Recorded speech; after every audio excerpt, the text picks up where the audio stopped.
Hello all. इस lecture में हम लोग पढ़ेंगे मैग्नेटिक डाइपोल के बारे में। तो इलेक्ट्रोस्टैटिक्स में हम लोगों ने पढ़ा था electric dipole. Electric dipole basically क्या होता है कि दो इक्वल मैग्नीट्यूड के चार्ज होंगे और अपोजिट साइन के, दो इक्वल मैग्नीट्यूड के चार्ज और अपोजिट साइन के एक दूरी डिस्टेंस पे, एक निश्चित दूरी पे रखे होंगे। तो ऐसे ऐसे सिस्टम को क्या बोलते हैं? Electric dipole. ठीक है। तो मैग्नेटिक डाइपोल जो है, मैग्नेटिक डाइपोल के दो मॉडल हैं। एक है मॉडल गिलबर्ट के द्वारा जो दिया गया था और एक है एम्पियर मॉडल। ठीक है। तो गिलबर्ट के मॉडल के हिसाब से जो मैग्नेटिक डाइपोल होता है वो क्या होता है, दो आपके पास चार्ज रहेंगे, मैग्नेटिक चार्ज जैसे इलेक्ट्रिक चार्ज है, ये बेसिकली इलेक्ट्रिक डाइपोल का एनालॉगस है जो गिलबर्ट मॉडल है। राइट। जहाँ पे इलेक्ट्रिक चार्ज था यहाँ पे क्या आ जाएगा? Magnetic charge. तो मैग्नेटिक चार्ज है सेम मैग्नीट्यूड जी का, सेम मैग्नीट्यूड जी का, और अपोजिट इन साइन है और एक डिस्टेंस डी से सेपरेटेड है। और डी का जो डायरेक्शन होगा वो होगा माइनस से प्लस की तरफ। दिस मॉडल एज्यूम्स, यानी Gilbert model assumes magnetic dipole as two separated tiny magnets. ठीक है। और मैग्नेटिक डाइपोल मोमेंट कितना हो जाएगा? m बराबर एक मैग्नेटिक चार्ज का मान मल्टीप्लाइड बाई डी। राइट। और मैग्नेटिक डाइपोल मोमेंट का डायरेक्शन किधर से किधर होगा? माइनस जी से लेके प्लस जी की तरफ। माइनस जी से लेके प्लस जी की तरफ। तो ये आपका, अगर हम इलेक्ट्रिक डाइपोल मोमेंट से कंसिडर कंपेयर करें इसे, तो उसी तरीके का कुछ यहाँ पे है, बस यहाँ पे ये मैग्नेटिक चार्ज है। तो गिलबर्ट मॉडल ये है। राइट। लेकिन एम्पियर मॉडल जो है, एम्पियर मॉडल में मैग्नेटिक डाइपोल को ऐसे सिंगल चार्ज से सेपरेटेड नहीं माना गया। इसमें क्या माना गया कि जो आपके पास करंट लूप होता है, सपोज आपके पास एक लूप है उसमें करंट फ्लो कर रहा है, तो वो क्या रिप्रेजेंट करेगा? वो आपका रिप्रेजेंट करेगा मैग्नेटिक डाइपोल। तो सपोज आपके पास एक ये है लूप, राइट, एक वायर है रिंग फॉर्म में, और इसमें करंट फ्लो कर रहा है इस तरीके से। तो ये जो वायर होगा ये किसको रिप्रेजेंट करेगा? ये रिप्रेजेंट करेगा मैग्नेटिक डाइपोल को। और इसमें मैग्नेटिक डाइपोल मोमेंट कितना होगा अभी हम लोग देखेंगे। This model assumes the magnetic dipole as a current loop. ठीक है। एम्पियर्स मॉडल क्या एज्यूम करता है? मैग्नेटिक डाइपोल को एक करंट लूप एज्यूम करता है। Magnetic dipole moment, magnetic dipole moment जो होता है किसके लिए? एम्पियर मॉडल के लिए। एम्पियर मॉडल के लिए जो मैग्नेटिक डाइपोल मोमेंट होता है वो होता है m is equal to N I times A, N I times vector A. जहां पे n क्या है? उस लूप में कितने नंबर ऑफ टर्न्स हैं, राइट, या लूप में कितने नंबर ऑफ टर्न्स है वो है n। आई क्या है? लूप में कितना करंट फ्लो कर रहा है। और a क्या है? एरिया वेक्टर लूप का। सो n जो है number of turns in the coil, a area of the loop. तो ये जो है ये किसके द्वारा है? ये किसके लिए है? एम्पियर मॉडल के लिए। क्योंकि एम्पियर मॉडल में जो करंट लूप होता है वो क्या होता है? एम्पियर मॉडल में जो करंट लूप होता है वही मैग्नेटिक डाइपोल होता है। नोट। तो आपके पास मैग्नेटिक डाइपोल गिलबर्ट मॉडल में क्या है? ये एक साउथ पोल है, एक नॉर्थ पोल है, और ये साउथ पोल है, नॉर्थ पोल है। ठीक है। और इनका जो मैग्नेटिक डाइपोल होगा वो हो जाएगा m time G D. Right. और ये इसका जो डायरेक्शन होगा वो डायरेक्शन होगा इधर, साउथ से नॉर्थ की तरफ, मैग्नेटिक डाइपोल गिलबर्ट मॉडल में। इलेक्ट्रिक डाइपोल की अगर हम बात करें तो दो चार्ज है सेम मैग्नीट्यूड का, Q और Q, बस साइन इनका अपोजिट है, एक का साइन प्लस होगा एक का माइनस होगा, और ये कुछ दूरी d से सेपरेटेड होंगे, तो इसको बोलते हैं इलेक्ट्रिक डाइपोल।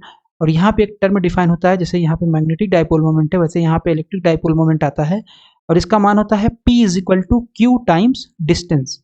और Q टाइम्स डिस्टेंस कर देंगे तो डिस्टेंस जनरली d से डिनोट करते हैं, इसलिए डाइपोल मोमेंट जो हो जाता है, इलेक्ट्रिक डाइपोल मोमेंट होता है Q इंटू डी। और यहाँ पे जो एम्पियर मॉडल है, एम्पियर मॉडल में आपके पास जो आएगा मैग्नेटिक डाइपोल वो क्या होगा? वो आपका होगा एक करंट लूप। तो यहाँ पे एक ग्रीन कलर से करंट लूप है आपके पास, जो करंट का डायरेक्शन दिख रहा है इधर। तो करंट के डायरेक्शन में अगर हम फिंगर्स को कर्ल करें, राइट हैंड के फिंगर्स को कर्ल करें करंट के डायरेक्शन में, तो जो थंब का डायरेक्शन होगा वही मैग्नेटिक डाइपोल का, मैग्नेटिक डाइपोल मोमेंट का डायरेक्शन होगा। तो ये एम्पियर मॉडल में करंट लूप होता है। ठीक है। तो एम्पियर मॉडल में करंट लूप है मैग्नेटिक डाइपोल मोमेंट। अब मैग्नेटिक डाइपोल मोमेंट में जो आपके पास मैग्नेटिक वेक्टर पोटेंशियल होता है वो होता है mu naught by 4 pi m cross r cap by r square. ठीक। अगर हम याद करें तो इलेक्ट्रिक डाइपोल मोमेंट में हम लोगों ने पोटेंशियल निकाला था, तो पोटेंशियल कितना रहा था?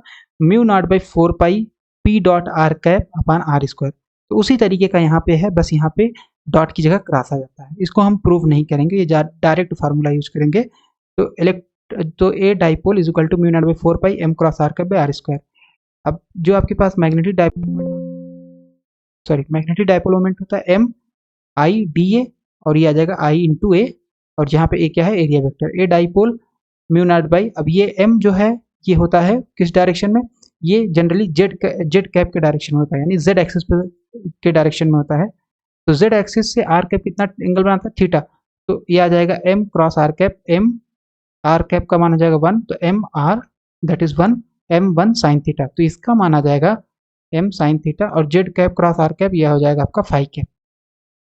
ठीक है, ये आ जाएगा अपन आर स्क्वायर 4 पाई। तो ये आ गया डाइपोल का मान इन, ए डाइपोल का मान ये किस में आ गया, ये आ गया आपके पास cylindrical polar coordinate, sorry spherical polar coordinate में, ए डाइपोल का मान, राइट। बी डाइपोल कैसे निकालेंगे, कर्ल ऑफ ए। तो कर्ल ऑफ ए जब करेंगे, कर्ल ऑफ ए कितना होगा, कर्ल ऑफ ए अगर हम निकालेंगे तो कर्ल ऑफ ए आपके पास हो जाएगा, कर्ल ऑफ ए निकालने के लिए हमें क्या यूज करना पड़ेगा, कर्ल का definition in spherical polar coordinate, और वहां से कैलकुलेट कर लेंगे तो इतना आ जाएगा।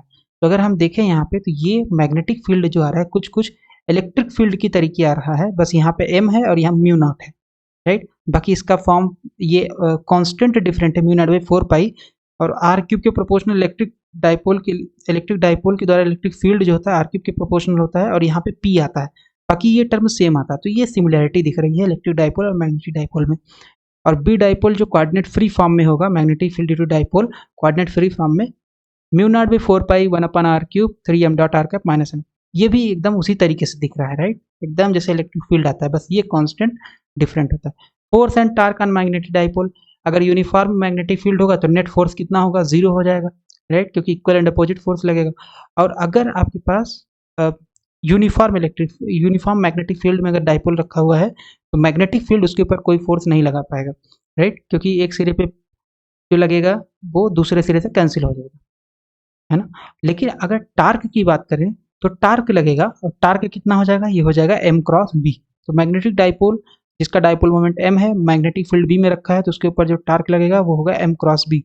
In non uniform magnetic field में अगर रखा हुआ है, दूसरा केस हो सकता है कि नॉन यूनिफॉर्म मैग्नेटिक फील्ड में डाइपोल रखा है तो उसके ऊपर जो फोर्स लगता है वो होता है F is equal to gradient of m dot p। ये होगा नॉन यूनिफॉर्म में अगर रखा हुआ है मैग्नेटिक डाइपोल, तो उसके ऊपर फोर्स लगेगा दैट इज F, और जो कि दिया जाएगा इससे।